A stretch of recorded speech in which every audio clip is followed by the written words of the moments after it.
To my channel, Vishaka. So this is Vishaka. In today's video, I'm going to discuss about the June 2023 Unit 3 question paper. So to begin with that, we move on to the question number 1. Question number 1 is based on compounds A and the B. So these are two ionic compounds. So in the first question, A part, it's asking about this. Based on the A, so it says this, the flame test was carried out on solid A. A pale green color was observed. The first part of the question is asking a flame test being identified. What's the cation in the A? So it is this first part. It has to be the barium 2 plus cation, which gives this the pale green in color. This is the A first one. A second one, silver nitrate aqueous acidified with dilute nitric acid was added to the sample of A. Yellow precipitate forms. The anion present in this compound A should be I minus, so the iodide anion. Give the formula of A has to be then, it has to be this, the barium iodide. This is the answer for third one. A fourth part of the question, the anion present in A, which we identified as I minus, shown by different test on solid A, which is the barium iodide. Give a suitable different test with the expected result. Test could be by adding this is concentrated sulfuric acid. Your expected observation, if it is I minus presence, there would be rotten egg smell gas is being produced in, or rotten egg smell comes, that is due to hydrogen sulfide gas generates, because the I minus react metal iodides react with concentrated sulfuric acid, so it is the least possible oxidation number become the -2 of sulfur. So it is I minus get oxidized and the sulfur in sulfuric acid is reduced, which is producing this hydrogen sulfide gas. Question number 1b part, it says the solid B is ammonium sulfate. So it is being given the identity is the ammonium sulfate. If it is so, how you recognize that compound contain ammonium ion as well as the sulfate ions? Your question is give a test with the expected result, which is confirming the presence of the ammonium ion. So to confirm the ammonium ion, we should heat up the sample with a little bit of alkali such as sodium hydroxide. So the gas produced which turn this, it's the alkaline gas, so it should be the red litmus would turn into blue color. It should be the moist or a damp red litmus turns blue when it is placed on the top of the test tube where the ammonia gas is producing. That gives you the 2 marks, and the second part give the test with the expected results, the presence of sulfate ion. In basic and one, the test for sulfate, so we can add barium soluble compound, either barium nitrate with nitric acid or barium chloride with the hydrochloric acid. So it should be nitric acid with the nitrate. If you can observe a white precipitate, if the white precipitate is produced here, that is due to barium sulfate white precipitate. So the compound contains sulfate anion, that is the test and the observed result. So your third part is the ionic equation to reaction with taking place in B. Second one include the state symbols. Obviously, the barium ion, the aqueous solution combined with sulfate ion in this solution immediately produces barium sulfate white precipitate, which is a solid. So this equation would altogether give 11 marks to the question number 1. As we came to the end of 1, we now move on to the question number 2. In question number 2, it says about the tests are carried out to identify 2 organic liquids, C and D. In the A part of the test is a small quantity of PCl5 is added, phosphorus pentafluoride is added. It is into A as C as well as D. So observation in both C and the D would be the misty fumes. Identify the name or formula. The misty fumes should be hydrogen chloride gas. So it is the formula is HCl within brackets gas. So it is a gas. or in words you can write as the hydrogen chloride gas. B part it is 2 centimeter cube of sodium hydrogen carbonate is added to separate 2 centimeter cube samples. Is PCl5, so it is added sodium hydrogen carbonate being added into 2 separate samples of this T and the D. That is this B part of the question. In the B part, sodium hydrogen carbonate is added. With the C, bubbles of a colorless gas goes off. That is obvious the carbon dioxide, which turns lime water cloudy. So you are asking the name of formula, the gas produced by compound C, which is the answer for the B part of the question, which is the answer should be the gas is carbon dioxide for 1 mark. With sodium hydrogen carbonate, there wouldn't be a change with the D, but there is a change with the C. So obviously C is a carboxylic acid. That is why it has been reacted with this sodium hydrogen carbonate.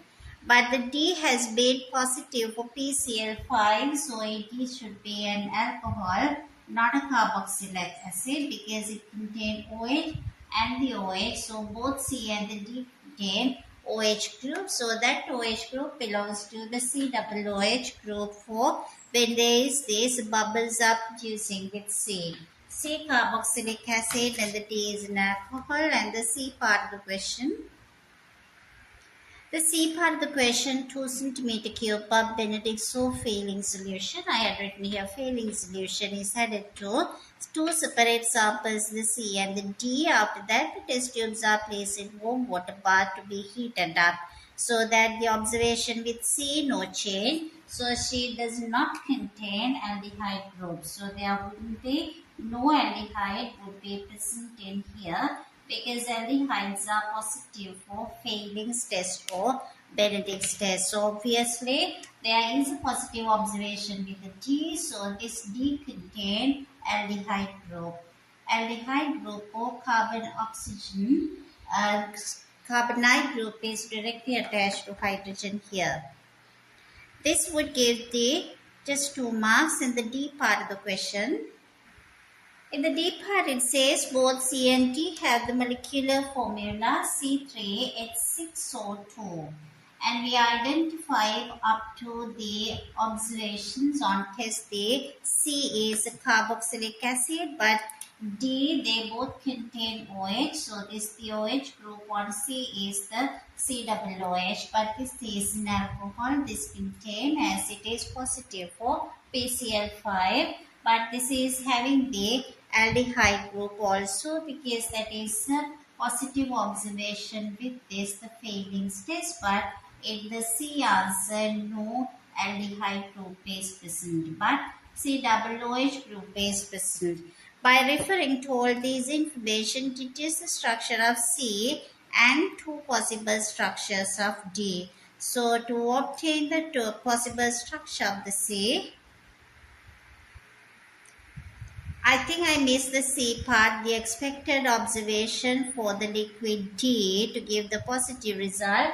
So in the C part, the blue aqueous solution turning to brick red precipitate, the positive observation for the aldehyde, which is the C part, where it is the positive observation would be the blue solution turning to the brick red precipitate. Now it is the D part with this one for you to decide about this structure of the C as well as 2 possible structures of D.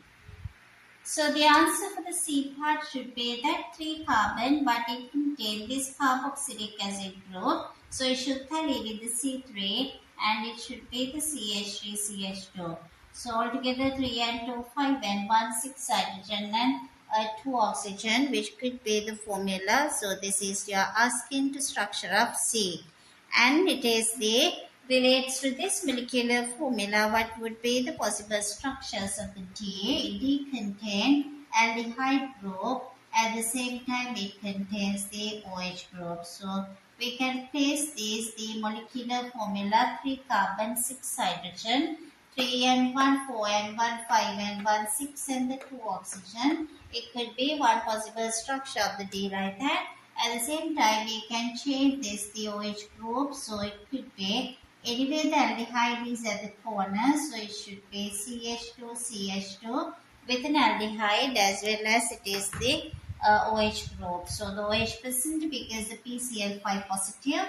Aldehyde should be present as a failing test is positive. So the D should be having two possible structures, but it is only one possible structure for C, which is a carboxylic acid, as it was positive for sodium hydrogen carbonate. Second question, D, second one, and it is provided some data with this day in a table with the wave number versus the group of these bonds which are present. So you're asking to state the wave number range for one peak that could be present in the IR spectrum of both C as well as D. So it's obviously this day one bond could be identified carbon hydrogen stretching vibration.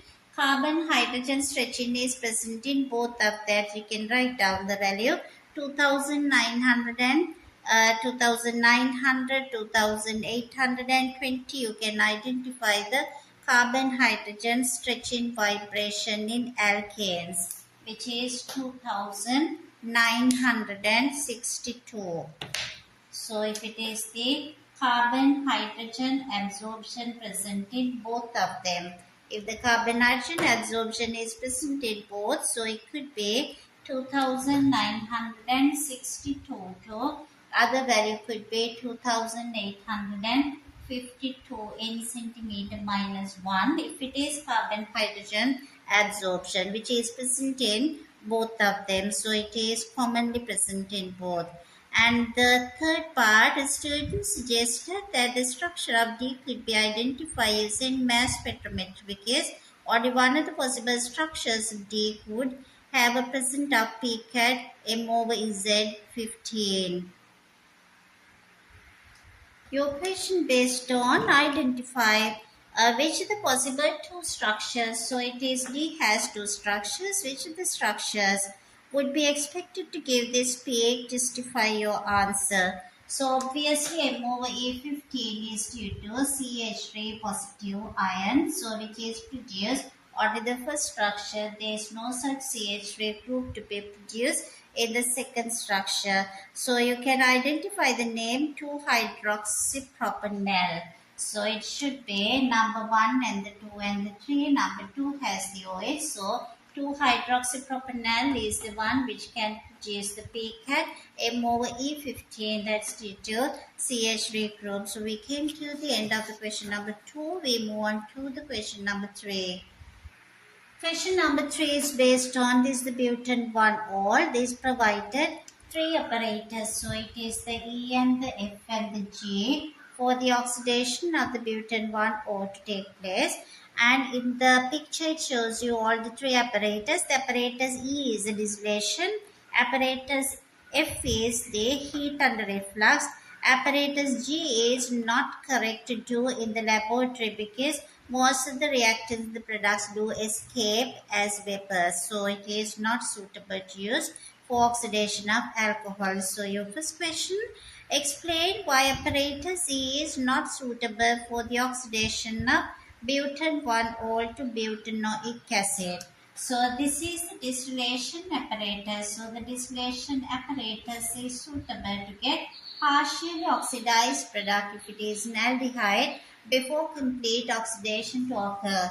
F is the most suitable because it is the heat under reflux, as it is the continuous reaction occurs with all the reactants turned into the products.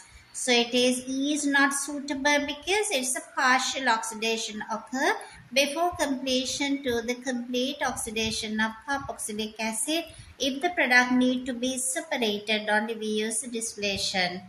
Second part, give a different reason why the apparatus G is not suitable because it is the vessel is open in G. So almost all the reactants and products do vaporize and escape. So it's moving on to it is the third part where it refers to, that's the third part. Explain why the apparatus if the water should flow in bottom as well as and out from the top. So that's been used with that answer gives you for 2 marks because the Once it is sent in, once it is being added from the bottom, the entire condenser is filled with the water. So there would be more efficient condensation taking place. So the more efficient condensation means most of the vapor would be now condensed. So it is less vapor will be lost outside from this the condenser, which is we call as this the apparatus would be the most suitable is the heat under reflux. And the next part would be the color change occurs in the flask during the reaction. So it is they are asking for you to mention it is the reaction mixture used that to oxidize the butane 1-ol to butanoic acid. Obviously potassium dichromate with dilute sulfuric acid. That should be the mixture of the reagents that we need to get to do this the oxidation occurs. So it is which mixture, state the reaction mixture that can be used to oxidize butane 1-ol to butanoic acid. So it should be the, obviously it should be the potassium dichromate as well as it is the dilute sulfuric acid mixture. Color change would be the orange to green, the expected color change. And the B first one, we are moving on to the B first one.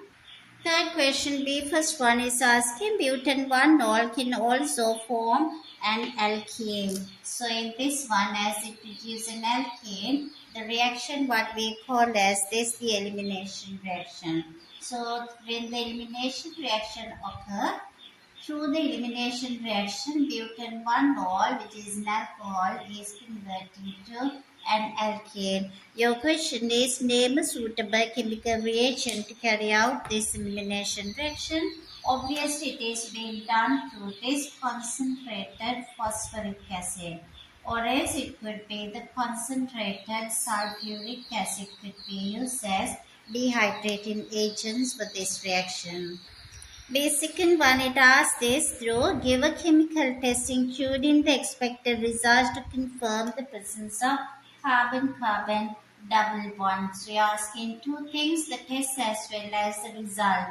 So you should answer to both of these things to get these 2 marks which are assigned to this part. So obviously you can have the test is the bromine water test could be a use, and the observation is the yellow-orange color of this one would be turning to colorless. So either yellow or yellow-orange color solution or orange color or brown color. Any shades of those colors are accepted for this answer, which would be changing finally to colorless.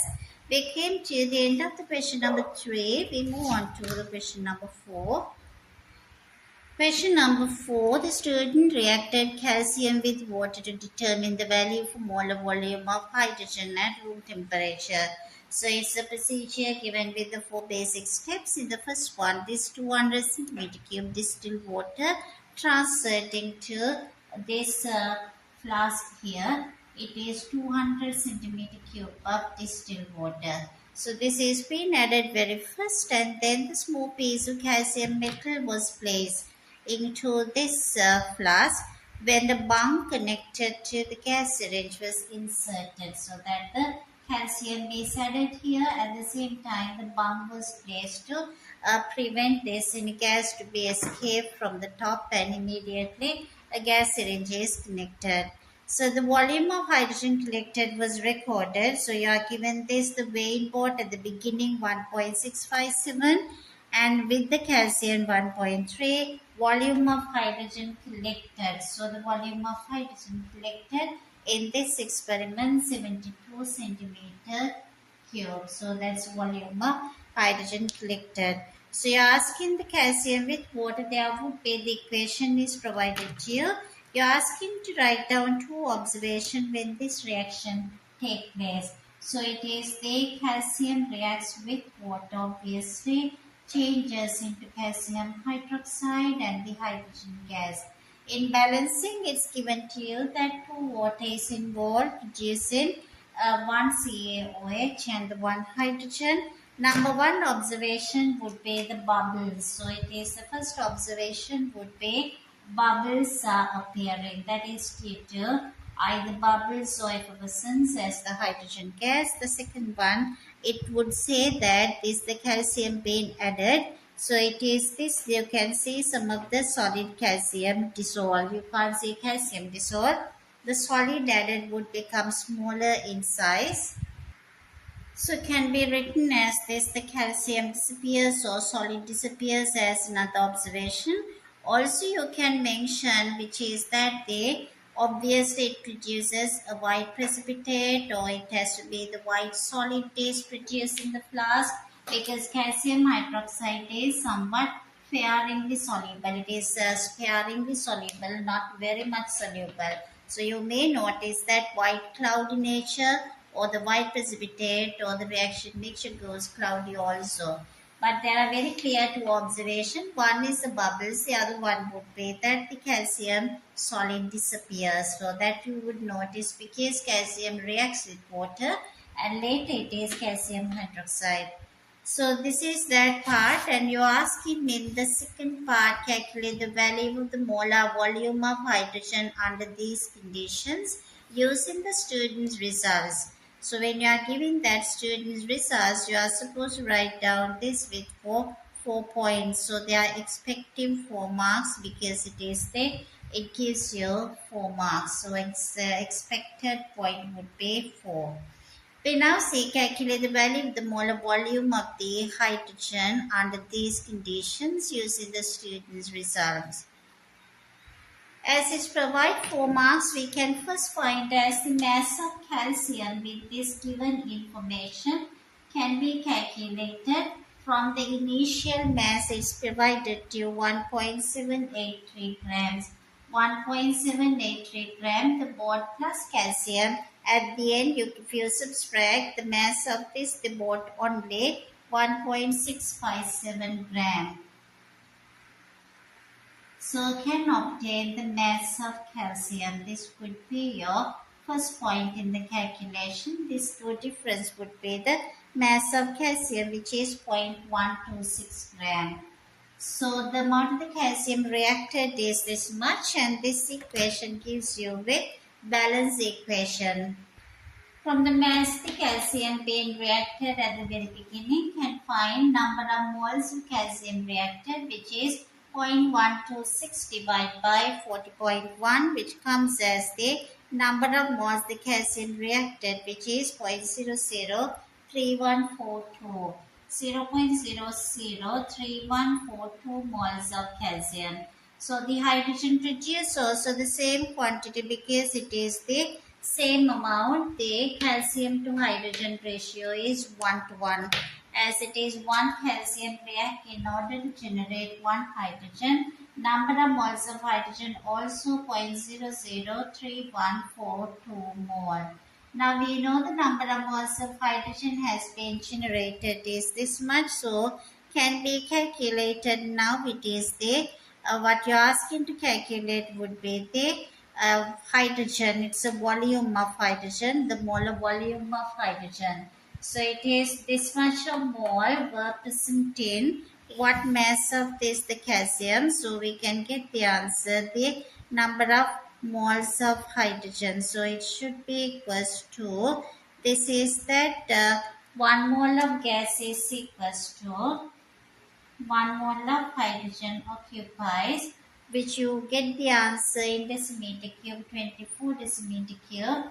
Therefore 0.003142.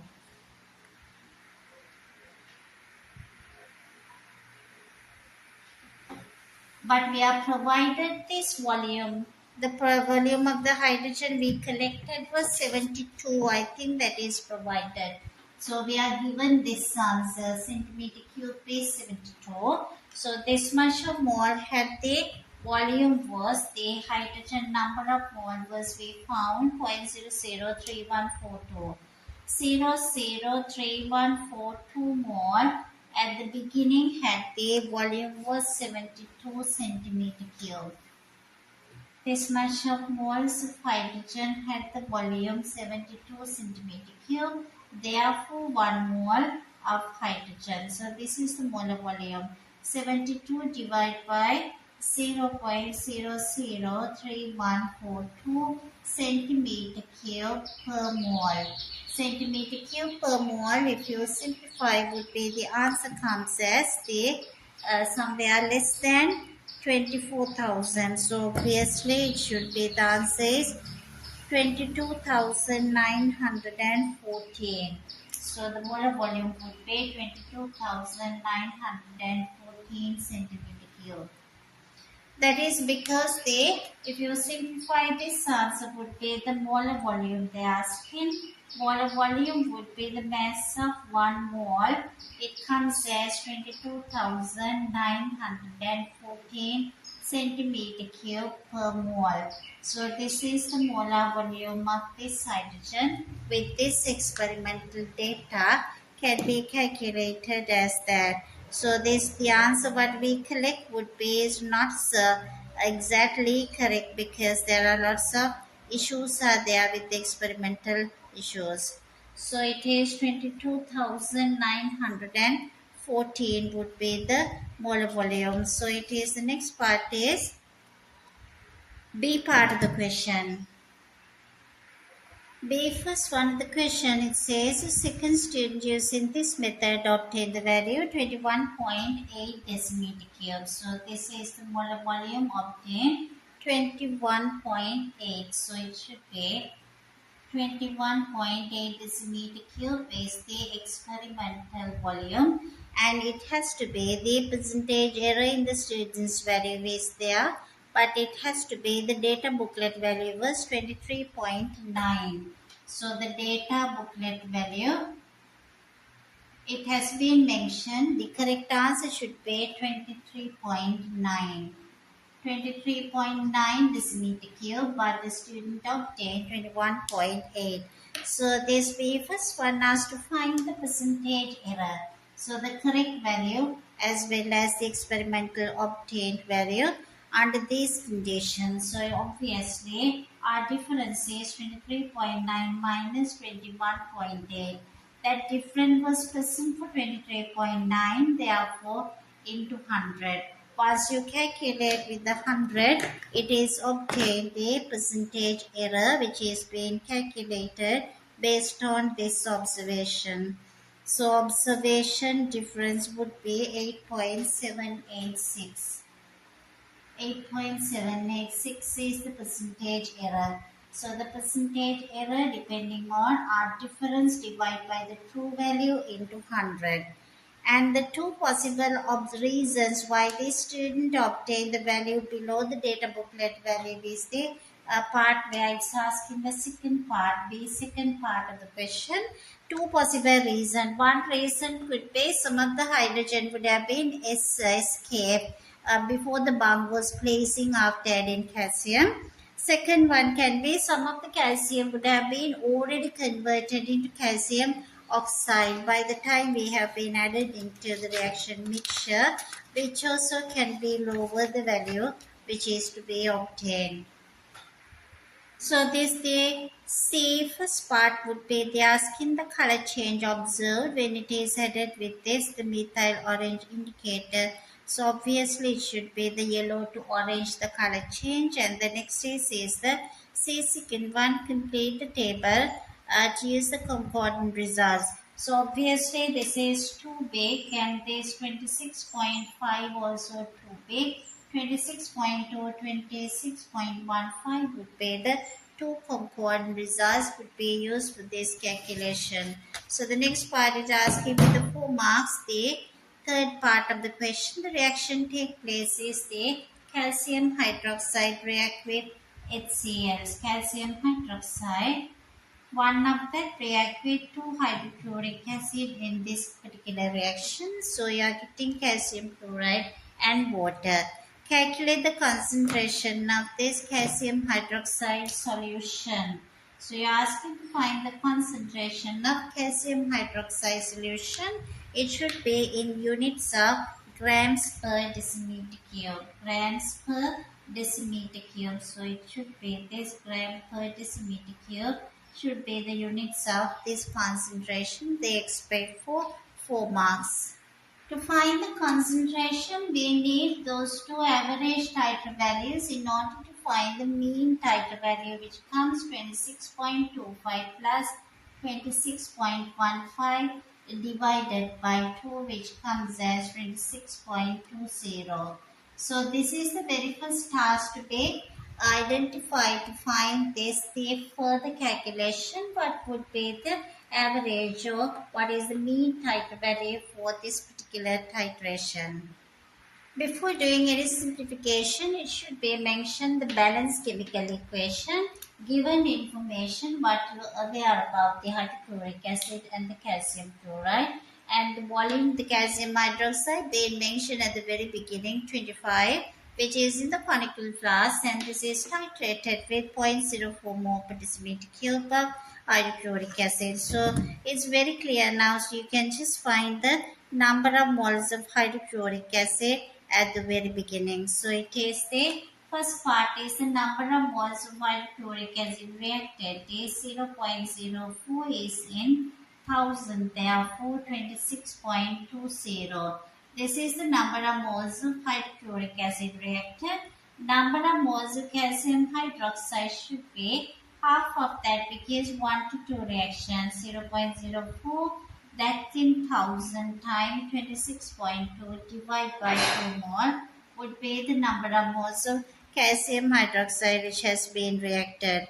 So we can simplify this part and we can simplify the answer.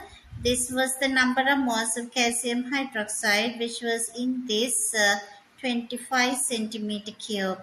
So obviously we can simplify this answer. So it could become this 5.24 times 10 to the power minus 4 moles of calcium hydroxide has been reacted. So it is the answer would be now, because they are asking this, the concentration, number of moles of calcium hydroxide that was. So it is calculated the concentration in moles per decimeter cube. So now we are supposed to find it in grams per decimeter cube. So this is the number of moles of calcium hydroxide in 1000 centimeter cube. Once you get this answer, it is the next step should be to multiply this final answer with the molar mass of calcium hydroxide. Once you multiply with the molar mass, it should be the answer in grams per decimeter cube. So this to be multiplied. It is the molar mass is 74 grams per mole. So it is that the moles get cancelled. We get the final answer which is in grams per decimeter cube, that equals to 1.55 gram per decimeter cube. That is the concentration of calcium hydroxide in grams per decimeter cube. So this entire calculation would give this the 4 marks. And the D part of the question, it says with the 2 marks, dissolving calcium hydroxide in water is an exothermic process. What you would say if the saturated solution calcium hydroxide was heated from room temperature to 50. So they mention it is the exothermic reaction. So it is 2 points and 2 marks are allocated. What you would see if the saturated solution is heated up, then obviously it is the calcium hydroxide solubility is different now. So as the solubility is different, so it should be, there would be some of the calcium hydroxide would come out. You would notice a white precipitate. So it should be some insoluble calcium hydroxide. So it would be coming out. So it is that would notice as a white precipitate. At the same time, you are asking the observation, you can mention the reason for this would be the increase in the temperature. So there would be endothermic reaction will be favored. So they are referring to calcium hydroxide solubility in water. It's very clear with the equation, the increase in temperature moves the equilibrium towards the endothermic direction, because forward reaction is exothermic, the delta H is negative. backward is the endothermic. So solubility of calcium hydroxide is now less because some of the solid calcium hydroxide should come out. So it is the increase in the temperature favors the backward reaction, which means it is the endothermic reaction. We came to the end of this paper, so I hope you understood the paper discussion. So hoping to meet up you soon with another video. Thank you so much for watching the video.